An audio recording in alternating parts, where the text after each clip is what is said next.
Salut, alors on va vous présenter ce Wow, 5, donc que j'ai appelé, hein? Je t'ai dit avant toi. Oui, IPEX, IPEX, Hip Extension en anglais, c'est extension de hanche. C'est un entraînement qui est vraiment ciblé sur cette partie abdos fessiers, ok? Abdos lombaires fessiers. Donc, on va utiliser que des exercices qui ciblent cette zone. Le format, il est très simple, 19, 8, 7, 6, 5, 4, 3, 2, c'est une pyramide descendante. Donc, déjà, premier conseil, on se perd très facilement quand on fait ça. Je ne sais plus si je suis dans les 5 ou dans les 6. Prenez un papier et un crayon, vous marquez 19, 8, 7, 6, 5, 4, 3, 2, 1 dessus et vous venez barrer chaque fois que vous avez fini un tour. Là, vous êtes sûr de ne pas vous perdre. Exactement. On aura 4 exercices carreaux. Le premier, Box jump.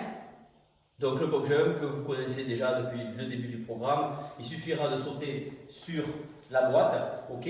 Attention, il y a des erreurs qu'on voit souvent sur le box jump, c'est le fait de ne pas se redresser sur la box. Donc le vrai box jump, c'est je saute. Et je me redresse à la faillite de la boîte. Enfin, ça, c'est une erreur que vous pouvez faire aussi. Pour la descente, c'est soit un pied après l'autre, soit on saute. Mais dans tous les cas, ce qu'il ne faut pas faire, c'est ça. Voilà. Là, ça, hip extension, c'est ça l'extension de hanche. Ok. Le fait d'être droit. L'erreur que vous pouvez commettre aussi facilement, c'est celle qu'elle vient de faire, c'est ne pas regarder là où vous sautez. Il est très important de regarder toujours l'objet sur lequel vous sautez, parce que sinon c'est le meilleur moyen de le rater. Donc vous avez toujours un regard là où vous sautez. Si vous souhaitez adapter cet exercice, vous pouvez adapter soit sa hauteur en sautant sur quelque chose de moins haut par exemple. Ça peut être un step, si c'est suffisamment stable. Ça peut être des box réglables comme les nôtres. Ou alors, vous pouvez aussi monter en marchant, d'accord? Et en descendant. Ça peut se faire sur une chaise stable, c'est assez sécure. On peut Et aussi faire le broad jump. on peut aussi faire le broad jump que j'aime bien en remplacement du box step, ok? Par contre, là, il va être important de se mettre des repères au sol. Au moins, maximum 1 mètre, d'accord? Maximum 1 mètre. Vous mettez 2 chaussures et vous essayez de sauter en direction des chaussures et de revenir. Pourquoi il faut régler cette distance? Parce qu'avec la fatigue, sur le box jump, on a tendance à sauter beaucoup moins loin. D'accord? Donc il va falloir. Le broad jump. Sur le broad jump. Voilà pour le box jump. Ensuite, on aura du deadlift. Deadlift, exercice qu'il va falloir bien exécuter, d'accord? Parce qu'il va cibler la partie lombaire et c'est une partie assez fragile. Donc, il va être important de bien se placer. Donc, alors déjà, la première chose, c'est un exercice que vous pouvez faire soit avec votre barre, soit avec vos haltères dans les mains, soit avec la kettlebell. Donc au niveau du placement, je vais le montrer avec la kettlebell parce que c'est le plus facile. Vous allez prendre la kettlebell entre vos pieds, pas loin devant ni trop loin derrière, vraiment entre vos pieds, et prendre un espacement juste des pieds, largeur de vos hanches ou de vos épaules maximum.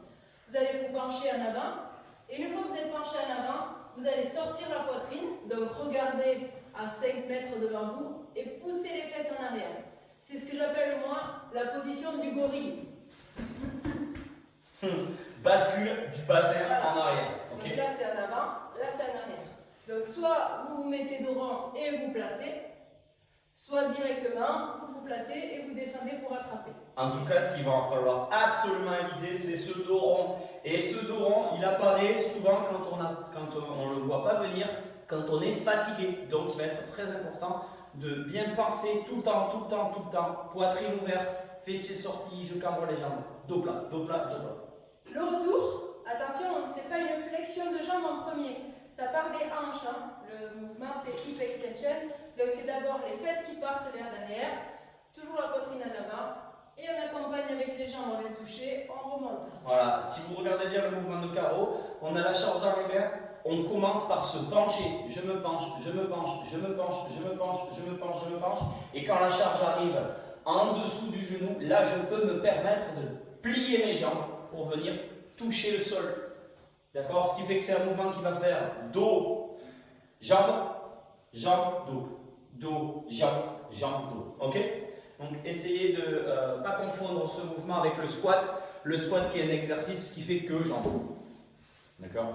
Ça c'est pour que vous compreniez bien la différence entre un squat et un soulevé de terre. Vous pouvez utiliser n'importe quelle charge additionnelle que ce soit une haltère dans chaque main, que ce soit une seule haltère entre les deux jambes, que ce soit une kettlebell, que ce soit la barre. La barre c'est intéressant parce que évidemment c'est un mouvement sur lequel on a beaucoup de puissance et donc du coup vous allez pouvoir vous mettre en difficulté. Mettez du poids sans retenue, ok? Je ne pense pas que vous ayez 80 kg à la maison. Mettez du poids. Par exemple, là c'est un entraînement que j'ai fait moi à 30 kg avec une barre. Carole, elle l'a fait à 2 fois 15 kg et c'est léger. D'accord? On considère que c'est léger 30 kg. Pour vous, ça commence à être bien, mais pour nous c'est léger. C'est comme si j'avais un enfant dans chaque main. Ouais, c'est ça. Donc, troisième exercice, alors pour finir sur le soulevé de terre, si vraiment vous n'avez pas envie de faire cet exercice, bien qu'il soit Si vous super n'avez pas de efficace, charge, c'est ça. Superman, très bien. Superman, vous êtes au sol, vous décollez les coudes et les genoux et vous les reposez. Par contre, on vous conseille de multiplier le nombre de répétitions par 2 pour avoir l'équivalence du travail avec charge. Ok? Donc, vous multiplierez par 2. Ensuite, troisième mouvement, le V-up. V-up, on vient tout simplement essayer de toucher ses chaussures, soit jambes tendues comme elle le fait, si c'est trop difficile, en repliant les jambes. Ok, mais ce qui va être très important à chaque fois, c'est de se réouvrir au maximum au sol. Donc, faites toucher vos épaules et vos mains par terre derrière la tête. Les jambes, elles touchent aussi le sol et là, vous vous fermez. Voilà, et on revient. Ce qui va être intéressant justement, c'est cette ouverture, fermeture, toujours pareil avec l'extension, la flexion cette fois-ci de hanche, toujours sur la même zone. Vous pouvez remplacer cet exercice par des sit-ups, bien évidemment. Ou juste de l'appui fessier. Voilà, tout est remplaçable, mais il faut vous dire qu'à partir du moment où vous remplacez, vous restez un petit peu trop dans votre zone de confort et souvent il est intéressant de faire les mouvements comme on les demande à partir du moment où tout va bien. Dernier exercice, le air squat. Air squat, squat à vide. Donc, poitrine, alors les bases du squat, très simples. Consigne de positionnement, pied, largeur, épaule. Minimum. Jusque là, tout va bien. Ok? Pointe de pied légèrement vers l'extérieur. Attention, plus vous êtes grand, plus vous pouvez ouvrir l'espacement de vos pieds. Pointe de pied légèrement vers l'extérieur. Ensuite, poitrine exagérément vers le haut. On fait le coq. Très bien. Ensuite, on descend les fessiers vers l'arrière et vers le bas. Donc, on s'assoit comme si on voulait s'asseoir sur un tabouret. Les genoux, ils vont être ouverts vers les extérieurs. Voilà. Ce qu'il ne faut pas faire, c'est rentrer les genoux. Ça n'en fait pas. On ouvre les genoux. Tac. Et les talons ne se décollent pas. Ok. Ça, c'est très important. Si les talons se décollent, ça veut dire que vous avez atteint votre limite de souplesse. Donc, il va être important de s'arrêter à partir du moment où les talons se décollent. Ne faites surtout pas des squats sur la pointe de pied. Ok, on a vu les 4 exos. Moins de 10 minutes. Vous avez moins de 10 minutes pour le réaliser. Ou à la rigueur, grand maximum, mais vraiment max, 12 minutes. Mais fixez-vous comme limite 10 pour vous donner vraiment à fond. Choisissez les bonnes options, mais allez à fond sur ces 10 minutes-là. Coupez! Let's go! Donc, pour l'échauffement, je te propose un circuit très simple à base de 10 répétitions. Tu vas faire 10 squats. Ok? Tu vas faire 10 Superman. Tu te mets ici sur le ventre. Tu touches les coudes et les genoux. Tu décolles. Tu touches les coudes et les genoux. Tu décolles. 10 fois. Ensuite, tu vas faire 10 sit-up. Okay, donc c'est des abdos où tu te redresses. Okay, et tu vas faire 20 tours de corde à sauter. 10 squats, 10 Superman, 10 sit-up, 20 tours de corde à sauter. Tu fais ça 3 fois. C'est parti. On y va? Caroline? Allez, je mets le chrono. Départ dans 10 secondes. Walk jump, deadlift. Allez, on commence par petit walk jump. Les options, c'est des box step. Allez, go. On se redresse correctement sur la boîte.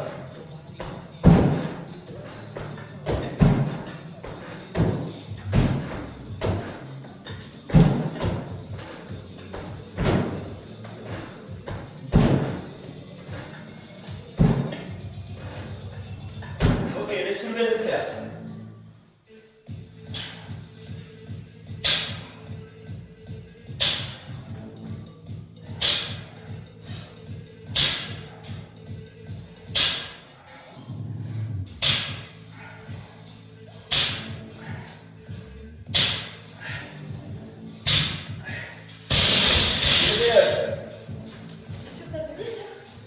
Oui.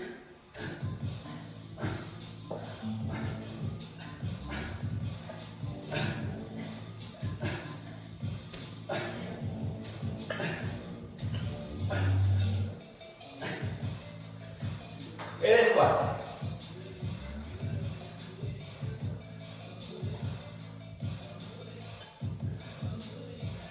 Accélère.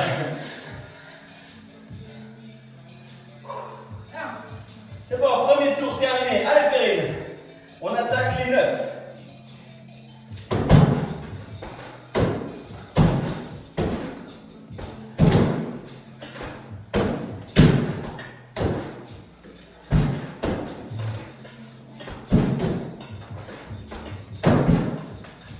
J'allais faire 10.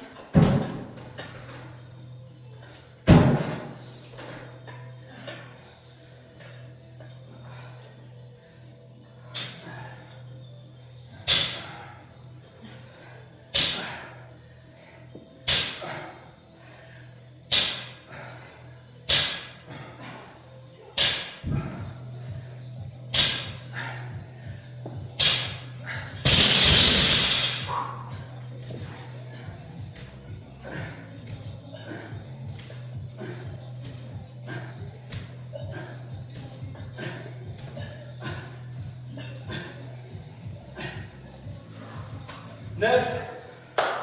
Squat.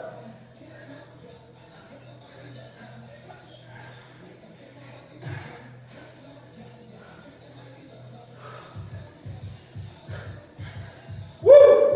Yeah! 8.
Allez, Caroline est légèrement devant.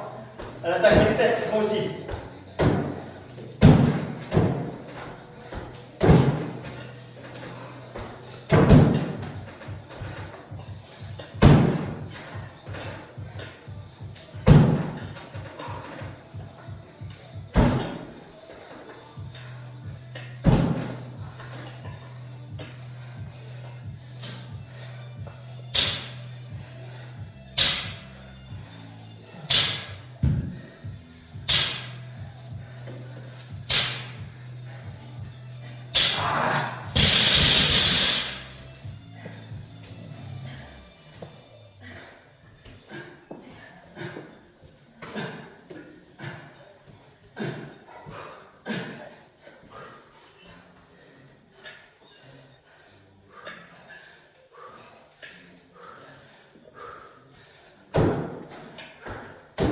Allez, on attaque les 6.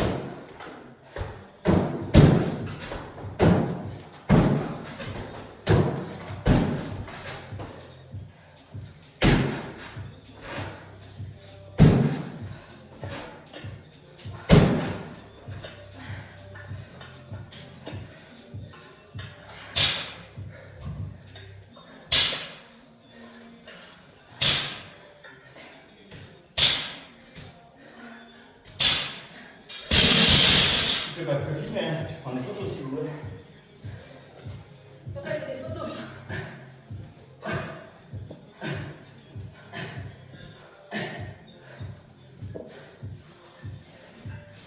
Allez. Lâche pas, Périne.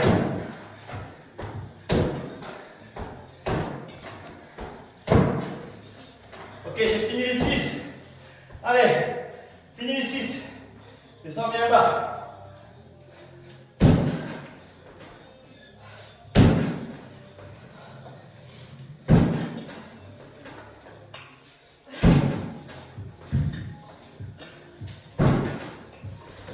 Cinq.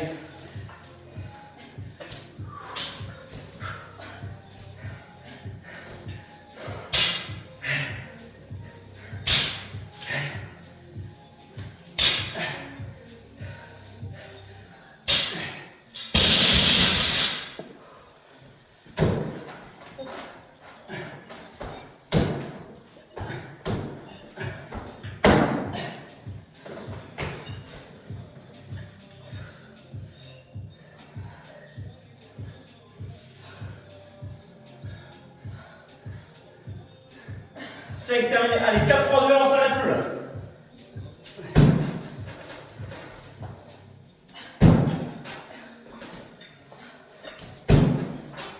En même temps, avec tout ce que j'ai bouffé au petit-déj, c'est normal que je chante. Hein?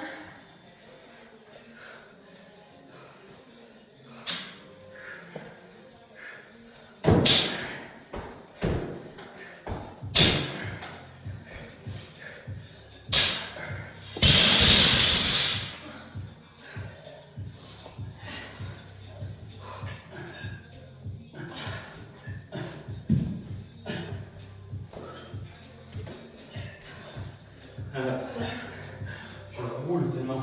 Je peux pas bouger. 4. Allez, les 3.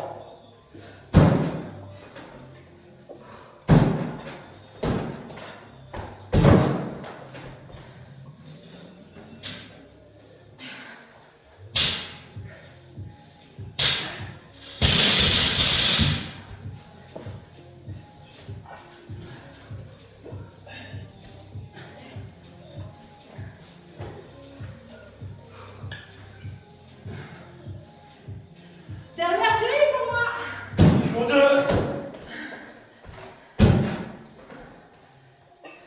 Allez, objectif moins de 10 minutes. On est à 10. 8 ferme. Objectif moins de 10.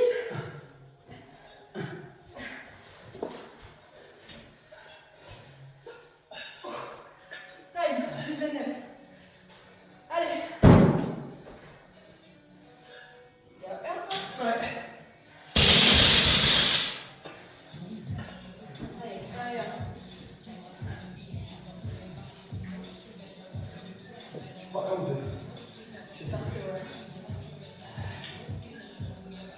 8, 50. Allez, Périne, dernier. Ah, je croyais que t'étais à 2.